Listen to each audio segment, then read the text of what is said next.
ఇది భారతదేశం సాధ్యం అంటారా? మళ్ళీ ఇంకోసారి మేము అడుగుతాం, భారతదేశంలో సాధ్యం ఎందుకు కాదు? అనేక దేశాల్లో సాధ్యమైనప్పుడు భారతదేశంలో ఎందుకు సాధ్యం కాదు? భారతదేశంలో కూడా సాధ్యమే. భారతదేశంలో ఎందుకు సాధ్యం కాదు? సమానత్వం కావాలి. భారతదేశం ఏమైనా సమానత్వానికి వ్యతిరేకమా? ఆర్థిక సమానత్వం కావాలి. భారతదేశానికి ఇక్కడ ఉన్న వనరులు అంటే ఇక్కడున్న వనరులన్నీ సంపద మొత్తం ఒక 10 కుటుంబాల దగ్గరే ఉండాలి అంటే అప్పుడు అది సమానత్వం రాదు. ప్రజలందరిది అది. ఎప్పుడైతే 10 కుటుంబాల దగ్గర 2-3 కుటుంబాల దగ్గర సంపద మొత్తం పోగుబడింది అనుకోండి, అప్పుడు పేదరికం, మానసిక అశాంతి, ప్రశాంతత లేకపోవడం, లేకపోతే నిరుద్యోగం, కొనుగోలు శక్తి లేకపోవడం జరుగుద్ది. ఎప్పుడంటే భారతదేశంలో సమానత్వం రావాలని ఎట్లా వస్తుంది? భారత ప్రజలందరి చేతుల్లో డబ్బు ఉంటే, వాళ్ళ కొనుగోలు శక్తి ఉంటే, వాళ్ళు వ్యవసాయ పారిశ్రామిక వస్తువులన్నిటినీ కొనగలిగితే అప్పుడు అనేక పరిశ్రమలు నిర్మాణం అవుతాయి. పరిశ్రమలు మూతపడటం అనేది ఉండదు. ఇప్పుడు ఏం జరుగుతుంది? డబ్బంతా వాళ్ళ దగ్గర పోగుబడుతుంది, సంపద అంతా వాళ్ళ దగ్గర పోగుబడుతుంది, లక్షల కోట్ల రూపాయలు. అదంతా ఎక్కడిది? ప్రజలది. అంటే ఒక అదానీ దగ్గర, అంబానీ దగ్గర ఒక 1% దగ్గర ఎంత సంపద ఉందంటే 78% సంపద ఉంది. కార్ల్ మార్క్స్ ఏమంటాడంటే 78% సంపద 1% దగ్గర పోగుబడితే ఏం జరుగుద్ది అంటాడు ఆయన? ప్రజలందరి దగ్గర కొనుగోలు శక్తి పడిపోతుంది. అప్పుడు ఆర్థిక సంక్షోభం వస్తుంది.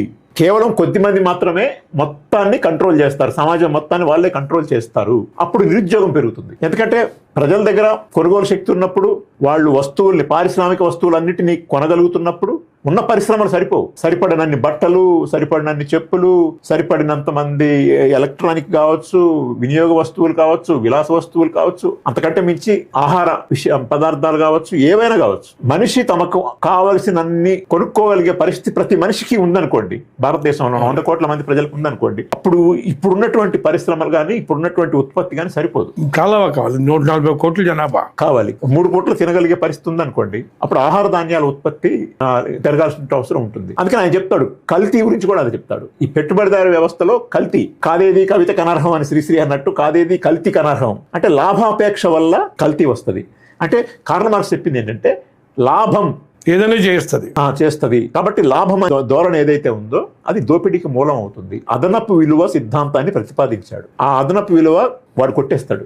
1-2% ఉన్నటువంటి వాళ్ళు ఎవరైతే ఉన్నారో వాళ్ళు ఈ ప్రజల దగ్గర కొట్టేస్తారు. ఆ ఫలితంగా ఈ అసమానతలు వస్తాయి. ఇవన్నీ భారతదేశంలో కూడా ప్రజలకి అవసరమే. ఇక్కడ భారతదేశంలో ప్రజలు దాదాపు 50% మంది ప్రజలు వ్యవసాయం మీద ఆధారపడ్డారు. వాళ్ళ ఉపాధి అంతా అందులో ఎత్తుక్కోవాల్సిన పరిస్థితి ఉంది.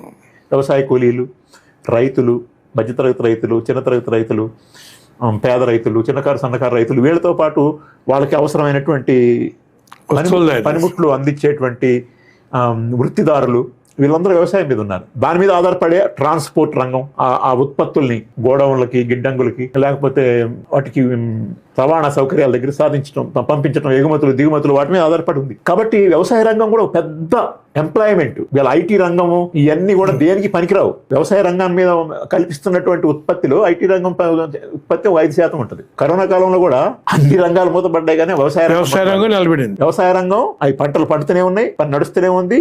మనం ఆహారం వచ్చింది, తిన్నాం, బతికాం. అంటే కరోనా కాలంలో వ్యవసాయ ఉత్పత్తి ఆగలేదు, వ్యవసాయ రంగం పనిచేసింది. అందుకనే ఆ ధాన్యం గింజలు వచ్చినాయి. అందుకనే జనం అందరికీ కూడా ధాన్యం ఇవ్వటం అనేది సాధ్యం పడింది. కాబట్టి ఇందులో ఏ విషయం భారతదేశానికి వర్తించదు? సేవా రంగానికి వర్తించదా? ఇండస్ట్రియల్ రంగానికి వర్తించదా? వ్యవసాయ రంగానికి వర్తించదా? అన్ని రంగాలకి వర్తిస్తుంది. కాబట్టి ఖచ్చితంగా భారతదేశానికి ఈ సామ్యవాద సమాజం అవసరం.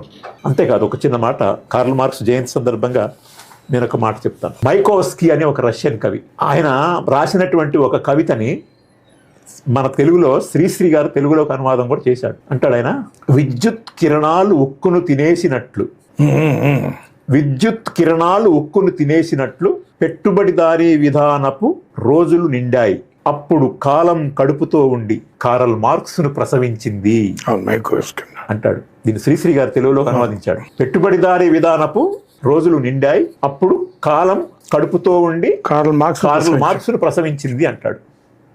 అంటే విద్యుత్ కిరణాలు ఉక్కును తినేసినట్లు అని ముందు చెప్తాడు.